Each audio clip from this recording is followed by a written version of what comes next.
আপনার নরমাল একটি ছবি দিয়ে কিভাবে এআই এর মাধ্যমে কাল্পনিক অর্থাৎ স্বপ্নের একটি ফটো তৈরি করবেন সেটি আমি দেখিয়ে দিচ্ছি এই ভিডিওর মাধ্যমে। পুরো ভিডিওটি দেখবেন, ওকে? প্রথমে গুগল ক্রোম ব্রাউজারে একটা ট্যাব দিবেন। এখানে লিখবেন টেক লেইন, ওকে? এই যে এই লেখাটি লিখে সার্চ দেবেন, ওকে? আর সার্চ দেওয়ার পরে যে প্রথম যে অপশনটি আসবে এখানে একটা ট্যাব দিবেন, ওকে? আমি ট্যাব দিয়ে দিলাম। ট্যাব দেওয়ার পর একটু ওয়েট করবেন, যতক্ষণ না আসে ততক্ষণ পর্যন্ত ওয়েট করবেন, ওকে? তো এখানেও একটা সার্চ বক্স পাবেন, এই যে উপরের দিকে এখানে একটা ট্যাব দিবেন, ওকে?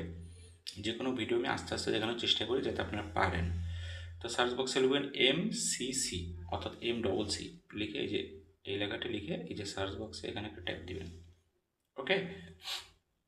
প্রথম যে ছবিটা আসবে এখানে একটা ক্লিক করে দেবেন। ক্লিক করে দেওয়ার পর নিচের দিকে আসবে, নিচের দিকে একটা ফন্ট পাবেন, ফন্টটা কপি করে নেবেন, ওকে? আচ্ছা, ফন্টটি নিচ্ছি। এই যে ফন্টটি চলে আসছে, এই ফন্টটি হচ্ছে চাপ দিয়ে ধরবেন, ধরে যেভাবে কপি করতে হয় টান দিয়ে কপি করবেন, এই যে এইভাবে কপি করবেন, ওকে? এই যে কপি উপরে আসবে, কপিতে একটা টাচ করবেন, টাচ করার পর একটু নিচে আসবেন, তারপরে যে এইখানে একটা ট্যাপ দিবেন, কনভার্ট ফটোতে একটা ট্যাপ দিবেন, ওকে? ট্যাপ দেওয়ার সাথে জিমিনি অ্যাপস ওপেন হবে, এই যে ওপেন একটা টাচ করে দেবেন। জিমিনি প্রত্যেকটি মোবাইলেই এখন থাকে, তো জিমিনি অ্যাপসটা না থাকলে গুগল প্লে স্টোর থেকে ইনস্টল করে নেবেন। আর ম্যাক্সিমাম মোবাইলে এখন থাকেই। তো ক্রিয়েট ইমেজ এখানে একটা টাচ করবেন, টাচ করার পরে এখান থেকে যে প্লাস যে আইকন আছে এখানে একটা ট্যাপ দিবেন। ট্যাপ দেওয়ার পর আপনার গ্যালারিতে যাবেন, তো গ্যালারিতে একটা টাচ করে দিলাম, ওকে?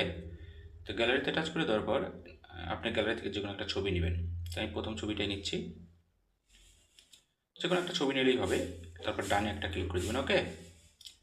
তো এখান থেকে যে ফন্টটি আমরা কপি করেছি এটা এই যে ছবির নিচে পেস্ট করে দেবেন, চাপ দিয়ে ধরবেন, ধরে পেস্ট অপশন হবে, পেস্টে ক্লিক করলে পেস্ট হয়ে যাবে, ওকে? এখন তীর চিহ্নের মতো একটা আইকন আছে, এখানে একটা ট্যাপ দিলে আপনি একটা ফটো তৈরি করে দেবে। একটু ওয়েট করবেন, কিছুক্ষণ মধ্যেই ফটো তৈরি করবে। তো আমরা ওয়েট করতেছি, এই যে চমৎকার একটা ফটো তৈরি করে দিয়েছে। এখন এই ফটোটা গ্যালারিতে নেওয়ার জন্য ফটোর উপর একটা টাচ করবেন, ফটোর উপর টাচ করবেন। টাচ করার পরে এই যে নিচের দিকে সেভ অপশন আছে, সেভে ক্লিক করলে গ্যালারিতে চলে যাবে।